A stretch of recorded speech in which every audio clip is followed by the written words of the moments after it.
Welcome to the Deep Dive. Today we're zeroing in on the IELTS listening test, Hmm. specifically why it often feels, well, harder than maybe it should, even if your English is generally pretty strong. Yeah, that's a really common feeling. So if you've ever had that moment, where an answer just seems to disappear before you grab it, this deep dive is definitely for you. Absolutely. And it's interesting because people often think, oh, I struggled, my English must be weak. But actually, our source material really highlights something else. What's that? It suggests that success often hinges more on your test strategy, your approach, than just pure language skill. So the goal today is practical techniques, proven stuff for hitting band 7 or higher. Fantastic. Love practical tips. And we're drawing these from a really insightful IELTS prep resource, right? Yeah. One that kind of nails the common problems and gives actual solutions. It's actionable stuff you can use straight away. Okay, so where do we start? The resource points to something fundamental, doesn't it? Pre-reading and prediction. Yes. And it sounds simple, but the impact is huge. The resource really hammers home the importance of reading those questions before the audio starts. Right. Get your bearings first. Precisely. It's like prepping the mental landscape before the sound even hits your ears. It's like giving your brain a roadmap, isn't it? You're not just staring at words, you're actively thinking about what's coming. That's it. And the prediction part is key, too. The resource stresses trying to guess, what kind of answer might fit.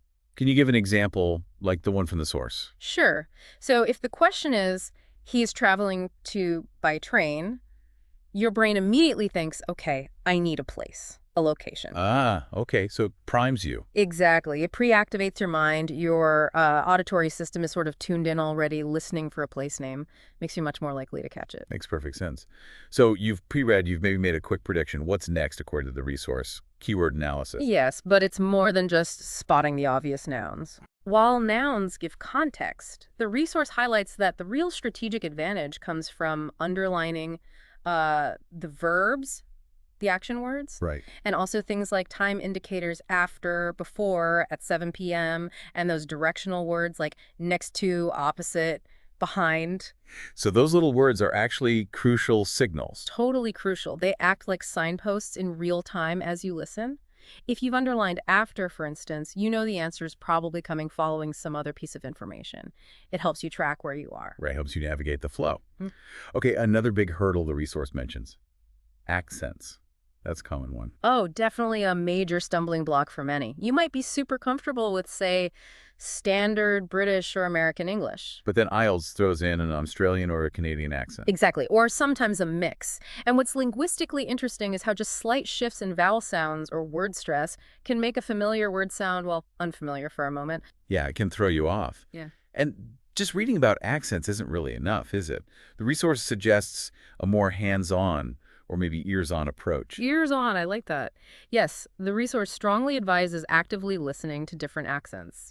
Find YouTube vloggers, podcasts, news reports from Australia, Canada, New Zealand, the UK. Immerse yourself. Precisely. Get your ear tuned to the different rhythms and sounds. And the resource gave some good examples, didn't it? Words like schedule. Yeah, schedule. You'll hear spidule and schedule, or garage, or RHA versus GA Ridge. Advertisement is another one. Hearing those variations is so much more effective than just reading a list. Absolutely. It's about training your brain, your auditory processing, to be more flexible, so an unfamiliar pronunciation doesn't cause you to miss the actual answer. Okay, good advice. Now, let's talk about something a bit sneaky the IELTS does. The resource calls it the correction trap. Ah, yes, the correction trap. Very common. This really tests your focus. How does it work again? Basically, the speaker gives a piece of information and then almost immediately corrects themselves. The example in the resource is perfect. We'll meet on Tuesday. Oh, no, sorry, make that Thursday. Right, and if you jump the gun and write Tuesday... You've missed the actual answer. You wrote down the decoy. So the key is patience. Wait for confirmation. Exactly. Resist that urge to write down the very first potential answer you hear. Listen carefully. Wait for the final confirmed information. Stay focused through the whole utterance. Makes sense. Okay. Another area needing real care, and the resource is very clear on this. Spelling. Oh, absolutely non-negotiable. It sounds basic, maybe, but it's critical. Because a spelling mistake means... 0 marks for that question, even if you understood perfectly. The resource uses accommodation as an example. Forget that second M, and the point is lost. Ouch. So what's the advice there? Practice common, tricky words. Definitely. The resource recommends actively training with words that often get misspelled on the IELTS. Things like um, environmental, committee, necessary, neighborhood. Maybe keep a little list. Yeah, the idea of a mini spelling notebook is great. Keep track of words you struggle with and practice them regularly. Reduces those unforced errors. Smart. Okay, shifting gears slightly. The resource also talks about using the actual test structure to your advantage, understanding the different question formats. Yes, this is about recognizing patterns. The test uses various formats: form completion, maps, multiple choice, matching lists, Right? and each format has its own internal logic. Learning to quickly scan the structure, as the resource puts it, can give you clues. How so? Let's take form completion as an example. Okay, so in a form, you often have labels next to the gaps. If you see, like, type of service, Right. the grammar tells you something. Got to be a noun. Almost certainly. Yeah. Recognizing that grammatical context helps you anticipate the kind of word you're listening for even before you hear it. Noun, verb, adjective, number. It narrows it down. That's clever, using the layout as a clue. Now, a skill that feels very specific to IELTS. Listening is doing two things at once, listening and writing. That's tough. It really is a challenge. Your brain is processing audio input while simultaneously trying to output written text. It requires practice. And the resource has a specific training suggestion for this. It does. A really effective one is to use practice audio, listen to a sentence, pause the audio, and try to write down exactly what you heard. Like dictation practice, essentially. Kind of, yeah.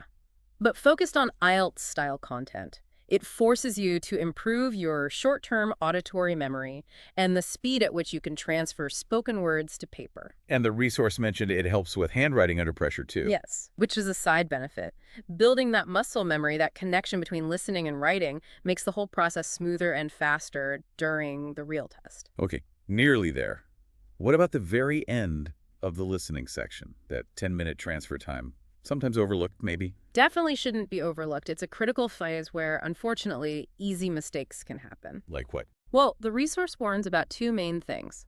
Misaligning answers, like putting the answer for question 5 in the box for question 6 on the answer sheet. Oh dear, that would be bad. Very bad. And the other is transferring spelling mistakes you made in your notes. You need to double-check your spelling as you transfer. So the advice is to actually practice the transfer step during mock tests. Absolutely. Don't just finish the listening and stop. Practice carefully moving your answers to the answer sheet within the time limit. Make it part of your routine. Got it. Treat it seriously. Okay, finally, the resource mentioned one more technique, described as advanced shadow listening. Sounds interesting. It is quite advanced, but really powerful for boosting focus and processing speed. So what is shadow listening? It involves playing an IELTS audio track and actually speaking along with the speaker in real time, trying to mimic their pronunciation, their intonation, their pace as closely as possible. Wow, so you're listening and speaking simultaneously. Exactly. You're forcing your brain to process the incoming sound and produce the outgoing speech almost instantly. How does that help with a test where you're listening and writing? It dramatically sharpens your focus and your ability to process spoken English at speed.